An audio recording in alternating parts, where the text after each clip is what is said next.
اللہ کے حبیب صلی اللہ تعالیٰ علیہ وسلم کا ذکر خیر ہو رہا ہو، اس وقت مسلمانوں پر آج بھی واجب ہے۔ حضرت شاہ عبدالعزیز محدث دہلوی رحمۃ اللہ علیہ کے متعلق ایک بات روایات میں ملتی ہے کہ آپ مولود کی جب بھی محفل ہوتی تو بڑے ادب کے ساتھ حاضر ہو جاتے تھے۔ مولود سمجھ رہے ہیں نا، جس میں رسول کریم صلی اللہ علیہ وسلم کی ولادت پاک کا تذکرہ ہو رہا ہو، نعت ہو رہی ہو، حضور اکرم کی شان بیان کی جا رہی ہو، یہ مولود کی محفل اس کو کہتے ہیں۔ وہ ہمیشہ اس محفل میں ادب سے حاضر ہوتے۔ ایک مرتبہ اپنے گھر کے برآمدے میں یا گھر کے پاس بیٹھ کر کے وہ حقہ پی رہے تھے۔ حقہ منہ سے لگے، حقہ کو جانتے ہوں گے آپ، اس میں صرف دھواں ہوتا ہے، یہ ناجائز و حرام نہیں ہے، ورنہ علماء اس کا استعمال نہیں کرتے۔ حقہ نوشی فرما رہے تھے، تھوڑی دیر میں آپ کے کانوں میں مولود پاک کی آواز آئی۔ پڑوس میں کسی کے گھر میں یہ میلاد شریف کی محفل ہو رہی تھی، آپ نے حقہ چھوڑ دیا، فوراً اٹھ کر کے بھاگ گئے اور جا کر کے مجلس میں بیٹھ گئے ادب سے۔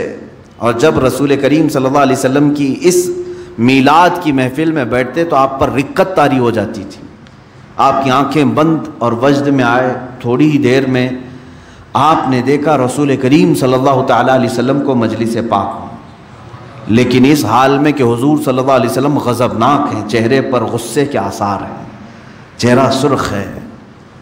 آپ ڈر گئے، اس محفل میں بیٹھے ہیں، ادھر میلاد کی محفل چل رہی ہے اور آپ نے کشف کیا، مراقبہ کیا مجلس میلاد میں، آپ کو حضور اکرم صلی اللہ علیہ وسلم کا سرخ چہرہ نظر آیا تو آپ نے ادب سے پوچھا، آقا مجھ سے کوئی توہین تو نہیں ہوئی، کچھ گستاخی تو نہ ہوئی؟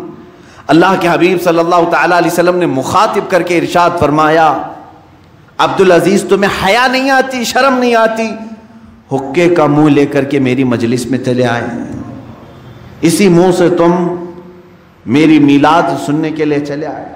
میرے عزیزو، اللہ رب العزت کی بارگاہ میں اتنی نفاست حضور اکرم صلی اللہ علیہ وسلم کی بارگاہ کی رکھی گئی ہے، یہاں تک کہ حضرت ابو ایوب انصاری رضی اللہ تعالیٰ عنہ، وہ میزبان رسول ہیں، حضور صلی اللہ تعالیٰ علیہ وسلم کو روزانہ کھانا لا کر کے دیتے تھے۔ کئی دن تک آپ دیکھ رہے تھے حضور صلی اللہ علیہ وسلم کھا نہیں رہے، کھانے کا برتن ویسے ہی واپس آ جاتا۔ آپ نے پوچھا، یا رسول اللہ صلی اللہ علیہ وسلم کوئی تکلیف ہے مجھ سے آپ کو، آپ کھانا تناول نہیں فرماتے؟ اللہ کے حبیب صلی اللہ علیہ وسلم نے فرمایا، اس میں لہسن زیادہ پڑا ہوا ہے اور مجھے لہسن کی بو پسند نہیں ہے۔ اللہ کے حبیب صلی اللہ علیہ وسلم نے یہ فرمایا۔ حضرت ابو ایوب انصاری اس برتن کو نکالے اور زندگی بھر کبھی آپ نے لہسن کو ہاتھ نہیں لگایا، کہ جس کی بو سے اللہ کے حبیب صلی اللہ تعالیٰ علیہ وسلم کی طبیعت پر گراں گزرتا ہو، اس طرح کا حلال پھل بھی، حلال سبزی بھی کھانا انہوں نے اپنے لیے روا نہیں رکھا۔ حالانکہ لہسن اور پیاز حرام نہیں ہے، لیکن وہ صحابی رسول فرماتے ہیں حرام تو نہیں مگر میرے محبوب کو اس کی بو پسند نہیں، تو میں نے زندگی بھر ہاتھ نہیں لگایا۔ یہ جو تعلق تھا میرے عزیزو، میں صحابہ اکرام کی زندگی سے آپ کو چند گوشے ان کی حیات کی جھلکیاں آپ کے سامنے رکھتا ہوں، اور آج آپ کو احساس ہونا چاہیے کہ اقبال نے جو کہا، جس شعر سے میں نے آج اپنے بیان کو شروع کیا ہے، آبروئے ماں زنام مصطفیٰ است، ہماری ساری عزتیں نام مصطفیٰ سے وابستہ ہیں۔ ان کے جو ہم غلام تھے خلق کے پیشوا رہے، ان سے پھرے جہاں پھرا، پھر آئی کمی وقار میں، ہمارا سب کچھ اسی نام سے وابستہ ہے۔ درد دل مسلم مقام مصطفیٰ است، مسلمان کا دل اگر تڑپے تو نبی کونین صلی اللہ علیہ وسلم کے لیے تڑپے۔ اگر حضور اکرم صلی اللہ تعالیٰ علیہ وسلم کی محبت تمہارے قلب میں نہیں آئی ہے تو تمہارا ایمان بھی نہیں ہے۔ اس لیے کہ حضرت عمر فاروق رضی اللہ تعالیٰ عنہ جو عشرہ مبشرہ میں سے ہیں، امیر المومنین ہیں، خلیفہ رسول ہیں، حضور اکرم صلی اللہ علیہ وسلم کی بارگاہ میں آئے، کہا یا رسول اللہ صلی اللہ علیہ وسلم، میں اپنی دنیا کی ہر چیز سے زیادہ آپ سے محبت کرتا ہوں، میری اولاد، میرے ماں باپ، میرے مال متاع، سب چیزوں سے زیادہ میں آپ سے محبت کرتا ہوں، لیکن جان سے زیادہ نہیں۔ حضور اکرم صلی اللہ علیہ وسلم نے فرمایا، عمر تمہارا ایمان مکمل نہیں ہوا۔ کس کو کہا جا رہا ہے؟ عمر ابن خطاب رضی اللہ تعالیٰ عنہ کو تمہارا ایمان مکمل نہیں ہوا، اسی دن حضرت عمر فاروق رضی اللہ تعالیٰ عنہ نے عرض کیا آقا اگر اس سے ایمان ناقص رہتا ہے تو آپ گواہ ہو جائیں، آج سے میں اپنی جان سے زیادہ آپ سے محبت کرتا ہوں۔ جان سے زیادہ محبت کرنا یہ ایمان کی علامت ہے۔ لا یؤمن احدکم حتی اکون احب الیہ من والدہ وولدہ والناس اجمعین، میرے آقا فرماتے ہیں تم میں سے اس وقت تک کوئی مومن نہیں ہوگا جب تک وہ اپنی اولاد سے، اپنے ماں باپ سے اور تمام انسانوں سے زیادہ مجھ سے محبت کرنے نہ لگے، اس وقت تک وہ پورا مومن نہیں ہو سکتا۔ آج ہمیں پرکھ کر دیکھنے کی ضرورت ہے کیا ہمارے اندر وہ ایمان ہے کمال کو پہنچا ہوا؟ ہم ہمارے بچوں کو ہاتھ لگانے سے کس طرح سے چڑ جاتے ہیں، ہمارے ماں اور ہمارے باپ کی شان میں اگر کوئی گستاخی کرے تو ہم اس کے ساتھ کیا معاملات کرتے ہیں، کیا سلوک کرتے ہیں، یہ سب کو معلوم ہے۔ اس کا مطلب یہ ہے کہ ہم اپنے رشتہ داروں پر آئی ہوئی کوئی بھی آفت کو برداشت نہیں کرتے، تو یہاں ایمان کو پرکھنے کی ضرورت ہے۔ نام مصطفیٰ پر اگر کسی نے کیچڑ اچھالا اور تم خاموش رہے تو اس کا مطلب ہے کہ ایمان کمال کو پہنچا ہی نہیں ہے، ایمان کسی کا کمال کو پہنچا نہیں ہے۔ جب تم اپنے ماں باپ پر کوئی بھی آفت برداشت نہیں کرتے تو اس کا مطلب ہے کہ نبی کو ابھی ماں باپ سے کم چاہتے ہو، اپنی اولاد سے کم چاہتے ہو۔ تمہارے مال کے متعلق اگر کوئی تانا مارے تو تم اس کا جواب دیتے ہو، اس کا مطلب ہے کہ نبی کونین صلی اللہ تعالیٰ علیہ وسلم سے ابھی مال سے کم محبت کرتے ہو۔ عزیزان گرامی وقار، میں سب کی بات نہیں کر رہا ہوں، جو میرے آقا صلی اللہ تعالیٰ علیہ وسلم کی عزت اور ناموس کے لیے کھڑا ہوا، چاہے حالات کیسے بھی ہوں، یہ اس کے ایمان کی علامت ہے۔ میں آج یہاں سے بیان کر رہا ہوں، مجھے ضرور معلوم ہے کہ جمعہ کا یہ مجمع اگرچہ مسجد میں محدود لوگ ہوتے ہوں، لیکن اس بیان کو ریکارڈ کر کے میں پوری عالم اسلام نہیں بلکہ پوری دنیا کو یہ پیغام دینا چاہتا ہوں، آبروئے ماں زنام مصطفیٰ، ہماری آبرو مصطفیٰ کریم صلی اللہ علیہ وسلم کے نام سے ہے، اور اگر تم نے اس طرف انگلی اٹھائی تو پھر ہمارا زمین پر جینا بھی بیکار ہے، ہم جواب دے کر کے رہیں گے۔ آج فرانس کی گورنمنٹ بھی خاموش بیٹھی ہے چارلی ہیبڈو نام سے، جو گستاخانہ خاکے بنانے کے لیے پوری دنیا میں اعلانات ہو رہے ہیں، یہ جان بوجھ کر کے ہوتے ہیں۔ رسول کریم صلی اللہ تعالیٰ علیہ وسلم کے کارٹون بنانا ہے، اور اس کو یہ کیا کہہ رہے ہیں؟ یہ آزادی رائے ہے، یہ فریڈم آف سپیچ جس کو کہتے ہیں۔ ہر ایک کو آزادی ہے، کسی کے بھی آزادی، تم آپس میں ایک دوسرے کے حلیے بناؤ، اللہ اور اس کے رسول کو اپنی آزادی کا نشانہ ہرگز نہ بناؤ، یہاں کوئی آزادی نہیں ہے۔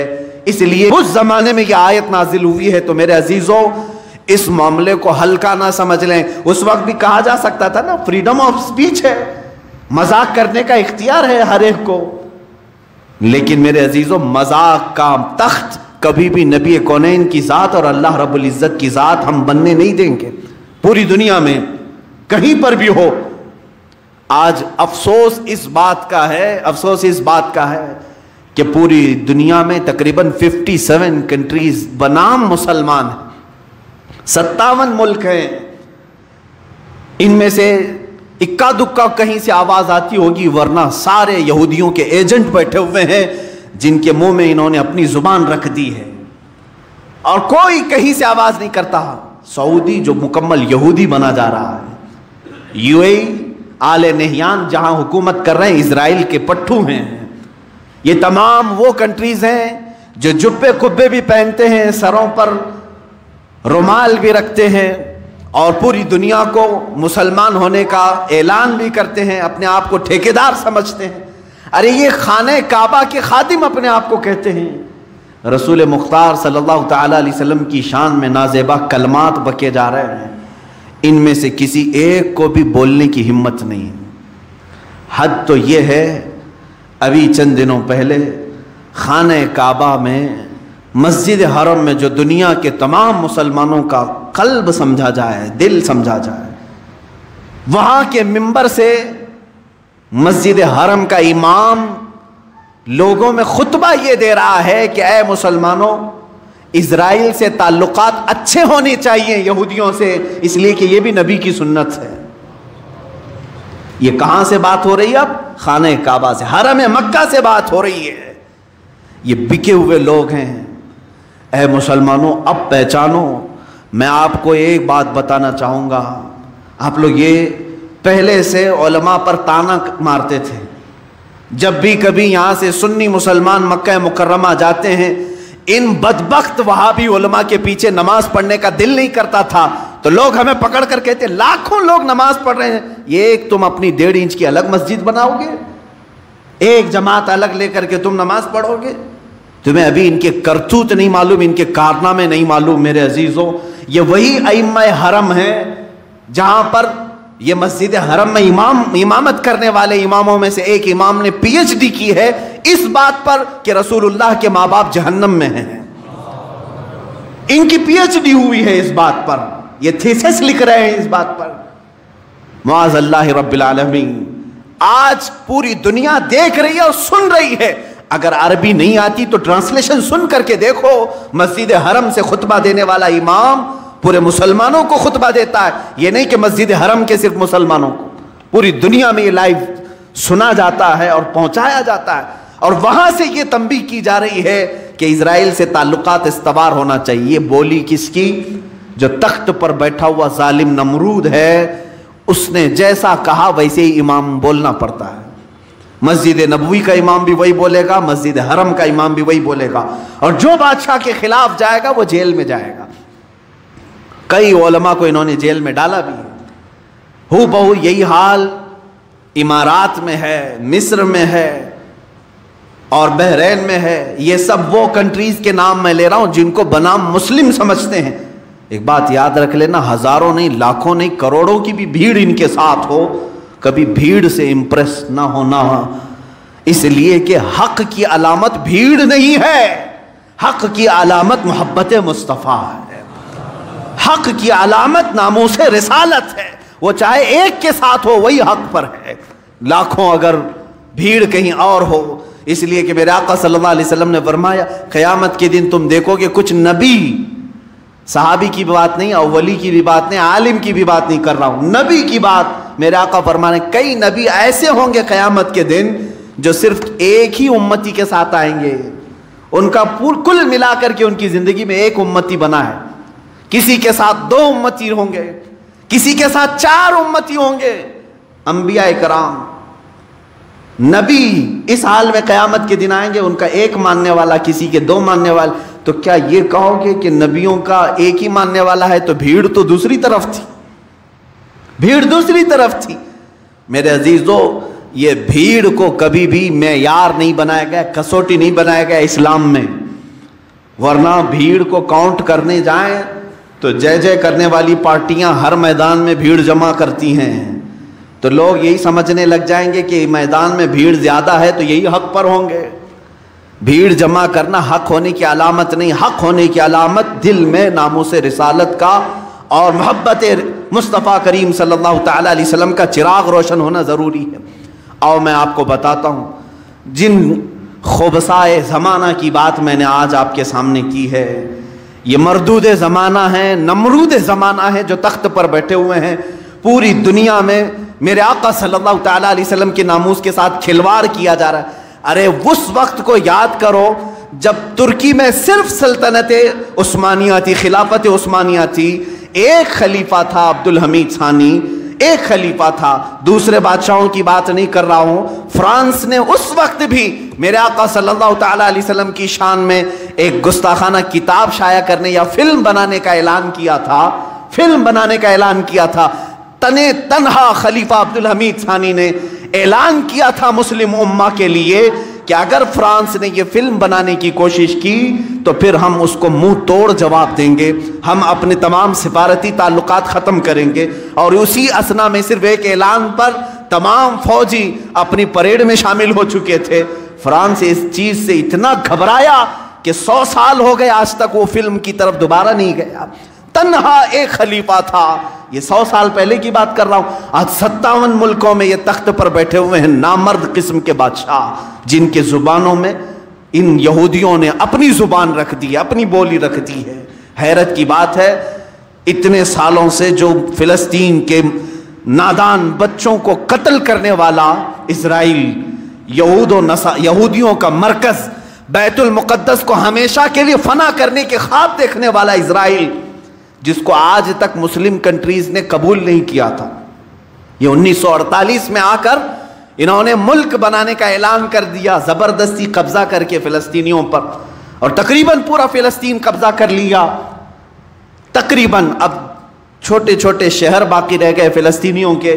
انہوں نے اپنی کنٹری کا اعلان کیا کہ ہماری خود کی یہ کنٹری ہے، اس کا نام اسرائیل رکھا 1948 سے، 1948 سے، اور آج 2020 میں پہنچ کر ان کا حال یہ ہو گیا کہ انہوں نے اپنے پرانے وعدے ساری چیزیں توڑ کر کے بیت المقدس جہاں ہے وہاں اپنا کیپٹل بنانے کا اعلان کیا۔ امریکہ بھی اس کو تسلیم کر لیا، دوسری کنٹریز ایک کے بعد دیگرے تسلیم کرتے جا رہے ہیں، لیکن شرم کی بات اس وقت ہے جب مسلمانوں کے نام سے مشہور ممالک میں سے UAE، متحدہ عرب امارات، اس کے بادشاہ نے اعلان یہ کیا پچھلے چند دنوں پہلے کہ ہم اسرائیل کو بطور ملک تسلیم کرتے ہیں اور ان کے ساتھ سفارتی تعلقات قائم کرتے ہیں۔ دبئی نے تعلقات قائم کیے، سعودی عرب، جس کو میرے آقا صلی اللہ علیہ وسلم نے جزیرۃ العرب فرمایا ہے، سعودی انہوں نے نام رکھا ہے۔ اللہ کے نبی صلی اللہ علیہ وسلم نے فرمایا اخرج الیہود والنصارى من جزیرۃ العرب، جزیرۃ العرب سے یہود و نصارہ کو پاک کرو۔ حضور اکرم صلی اللہ علیہ وسلم نے جو ہے فرمایا، آج تک عرب شریف تھا، سعودی نے UAE کی حمایت کرتے ہوئے اسرائیل کے پلین اور اس کے تمام ہوائی راستوں کو اپنے ملک کے اوپر سے جانے کی پرمیشن بھی تھی۔ در پردہ یہ تمام چیزیں ایک ہی ملک کے لیے ہو رہی ہیں، وہ اسرائیل کے لیے۔ مجھے معلوم ہے میں یہ سخت جملے آج بول رہا ہوں، یہ میرا حق ہے، اور بطور مسلمان یہ میرا حق ہے، میں اپنا احتجاج درج کرا رہا ہوں۔ آج اگر کسی نے کہیں پر بھی ہولوکاسٹ کا ذکر کیا تو اسے مار دیتے ہیں یہودی۔ ہولوکاسٹ کا ذکر کر دیا اگر کسی نے، اسے کہیں نہ کہیں پکڑ کر کے مار دیتے ہیں یا اس پر کیس کرتے ہیں۔ پورے ورلڈ میں کہیں پر بھی ہولوکاسٹ کا ذکر کرنے والوں کو چھوڑتے نہیں ہیں، قانونی چارہ جوئی کی جاتی ہے یا تو اسے ختم کر دیا جاتا ہے۔ کیوں؟ ہولوکاسٹ میں یہودیوں کی بدنامی ہے، ان کی رسوائی ہوتی ہے، ان کی ذلت ہوتی ہے۔ میرے عزیزو، ایک مٹھی بھر جماعت ہولوکاسٹ کا نام برداشت نہیں کرتی، اور پوری دنیا میں 1 ارب سے زیادہ مسلمان اپنے نبی کی شان میں گستاخی کیوں برداشت کر کے بیٹھے ہوئے؟ خاموش تماشائی کیوں ہیں؟ کہیں ایسا تو نہیں کہ جس کو اقبال نے بہت پہلے کہا تھا کہ عرب کو دے کر عجم کے تخیلات، اسلام کو حجاز و یمن سے نکال دو، یہ فاقہ کش موت سے ڈرتا نہیں ذرا، روح محمدی اس کے بدن سے نکال دو۔ ان لوگوں نے یہی کہا تھا کہ یہ بھوکا رہتا ہے، پیاسا رہتا ہے مسلمان، اور موت سے بالکل ڈرتا نہیں۔ آخر اس کے اندر خوف لانا ہے تو روح محمدی اس کے جسم سے دور کر دو۔ جو میرے آقا صلی اللہ علیہ وسلم کے لیے اس کا دل تڑپتا ہے، اس کو مرجھا کر دو، مرجھا دو، مار دو۔ اس قلب کو آج مارنے کے لیے پوری دنیا الگ الگ انداز میں اٹھتی ہے، سوشل میڈیا کے ذریعے، فلمی دنیا کے ذریعے۔ عزیزان گرامی، بارگاہ مصطفیٰ صلی اللہ تعالیٰ علیہ وسلم کے آداب میں میں 2 چند باتیں عرض کر دوں۔